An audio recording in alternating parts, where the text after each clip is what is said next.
So today is an exciting day, today is a wonderful day because today you, me and Stewart, especially Stewart, we are going to build me a computer! Yay! A gaming computer.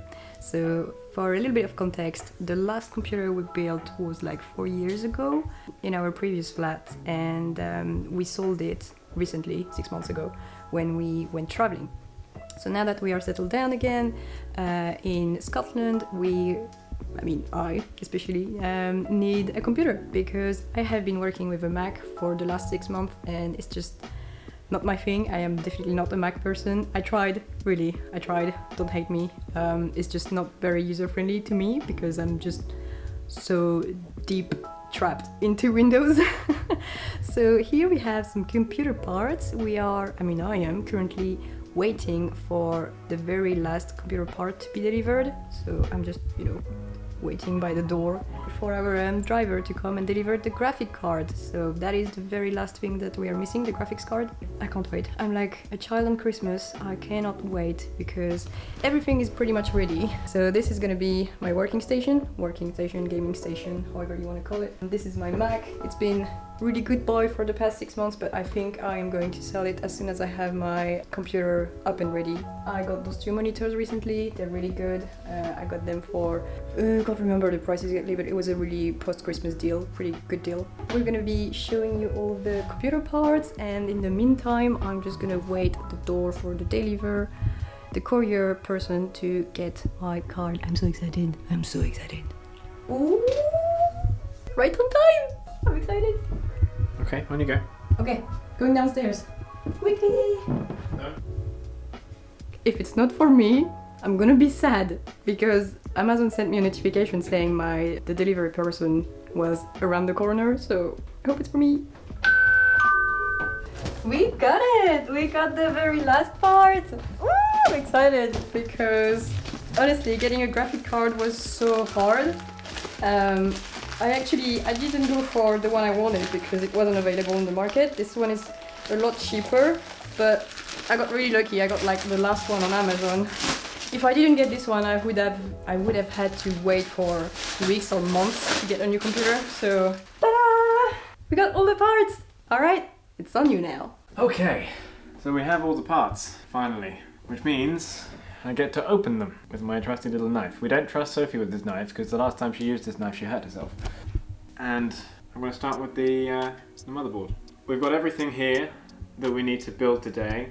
I picked out a selection of components for Sophie that would meet her requirements but still keep within the budget of like £800, which is fairly low to have such a decent computer. But I think we've done a pretty good job at finding some components. The graphics card was a real struggle to get because we had no way of monitoring stock really. There were bots buying everything.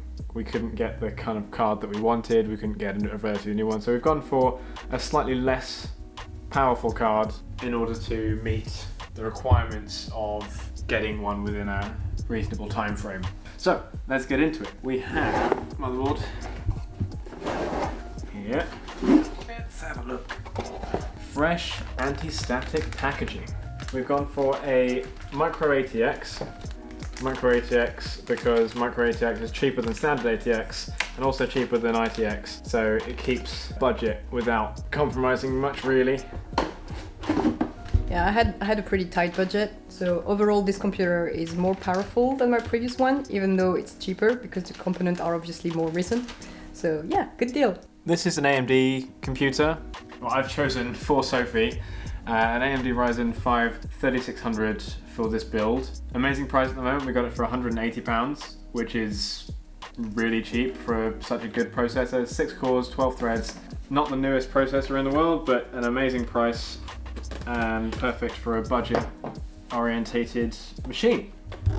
Fortunately for us, and one of the great reasons about buying a Ryzen processor is that you get a Ryzen cooler as standard, which is significantly better than the Intel standard cooler. It's going to be more than enough to give us the performance that we need out of this machine. Now, if you've never built a computer before, first thing you usually do is pop in the processor. Now, the processor will have a little triangle, usually on an AMD platform. There's a tiny little triangle on the corner just there, which we're going to be popping, correlating to this little triangle in the corner there. And to get to that, we're just going to lightly press down on this lever. So that's going to come up here and push that back. We just want to lightly drop it into there. And if you've placed it correctly, it shouldn't move, it shouldn't wobble. You've matched the triangle to triangle, and then all you need to do is push this back down so it clips in place. And that's our processor installed. Nice and easy. Next up, we have the cooler. I love a new cooler. Because it's brand new, it does come with thermal paste pre-applied, which is very, very useful. When screwing this down, you want to screw in corner by corner in order to get it into the right place. Start off in an X pattern and then tighten up corner by corner as you go. You want to make sure it's nice and secure so that all of the thermal paste which is on that cooler is evenly distributed. And then while we're here, we can connect the CPU fan to the CPU fan header at the top, just like so. So the fan is connected to the CPU fan header on the board here, which is going to power that fan. We'll tidy up the cable later, but that is our CPU fan installed. Next one we're going to do the RAM. We're going to do the RAM, that's nice and easy. So we got some stupidly colorful So RAM. we went for some ADATA XPG RAM. It's budget orientated RAM and it's very colourful, very RGB. We've got 16 gigabytes, 3200 megahertz, which is going to be perfect for a Ryzen build, and very colourful. Not that Sophie wanted it to be colourful at all. Yeah, I'm not into like colorful, stupid rainbow LED computer. I'm quite simple. I like it to be, just black. But I didn't have the choice. Like as I said, there was very little choices on the market right now, so we went for that. The reviews were good, so I'm not against it. So we're going to click that into the second and third RAM DIMM slots and make sure we hear that audible click. Make sure you unclick it first, otherwise it's not going to go in at all. Nice firm push, and it is in. And that's our RAM. They do look like a battleship, like a space battleship. I love the shape of it. I can't wait to see it when it's actually on. So next we have the SSD. We went maybe £5 higher than the next best thing downwards, but I wanted to go for an M.2 drive because the M.2 drives are so much faster and worth the small amount extra. There's a tiny little drive there, gone for a Western Digital glue. So on the board here, I'm going to use a teeny tiny screwdriver to unhook the shroud here. I'm going to undo these two little screws, and then I'm just going to remove the shroud here, making sure not to lose any of the screws that it has on it. Now, these go in at a 45-degree angle, so you pop them in just like so. So now it's ready to be screwed back in, and then with this tiny little screwdriver again, we're just going to tighten that up. We have the bottom. So again, we went for a pretty budget case. I can't remember how much it was, but Like 30 quid. yeah, it was pretty cheap. It's got two USB 2s, USB 3, and a little RGB button, because why not? I'm going to move it over to the workstation. We're going to crack it open. Now it's got thumb screws on the back, but as normal, I think we need thumb screws. Let's see how much space we've got to work with. So far it's looking okay. It's got one drive tray at the bottom there.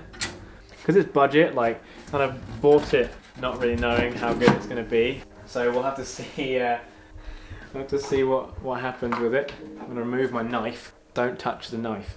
Let's remove these thumb screws. Right, brilliant. So, in the case, seems to be getting a lot of, it does look very cheap, but we've got some fan headers. We've got some of the extra bits here, USB 3 cables. These are all the front I/O. Some extra standoffs and screws. That's always useful. Now, if you've never built a computer before, you tend to have USB and audio, and then you have the in and out port switches. If you don't know how they go, then refer to the manual. Always refer to the manual, otherwise you might get them in the wrong order, but they should be fairly standardized for the most part. So all the I/O ports and the I/O cables are at the front. That's kind of cool. In here we've got some standoffs. These are going to be where we're going to be putting our motherboard Meanwhile, what about you? Want a Snickers?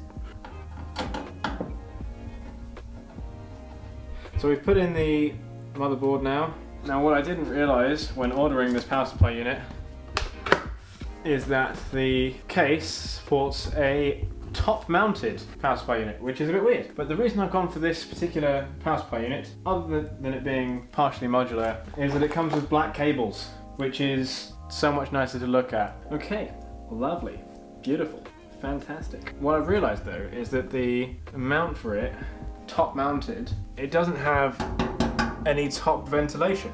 So I'm going to have to put the hot air exhausting into the case, which is not ideal. That's a bit weird, but it's a cheap thing. Also means cable management is going to be pretty difficult, but we'll see. Alright, we're almost done. As you can see, Stewart has mounted the fans here at the back or at the front, and then we just have the graphic cards missing. Alright, last but not least. Alright, this is not the graphics card I wanted, but that was the really last one available. At some point maybe we'll change it and upgrade to a better one, but for now I think that's gonna fit my needs, you know. I basically need this computer to work and run a 15-year-old game, so I'm sure it will run it just fine. This is it, guys. We're gonna try to power it. Yay! Small zip ties. Small. It's looking so tidy now. Alright, there it is, my new best friend. Just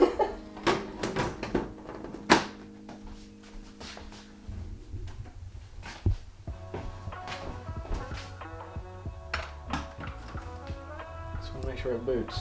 Oh yeah, I haven't hit the switch. Alright guys, this is it. Moment of truth. It's going to post up for me. Go on. There we go.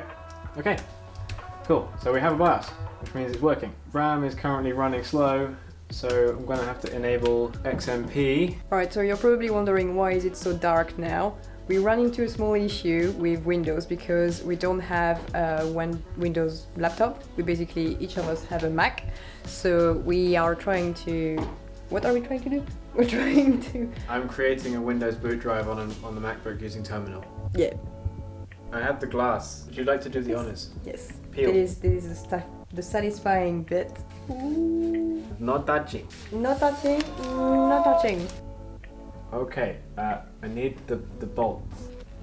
This is when I accidentally push the computer entirely off the desk that way. and it completely shatters everywhere. No! So that's it. We have completed the build. So this is what we're working with now. It's all very pretty, and this is how the computer's looking. We've actually moved it from the desk to the floor, just because we can.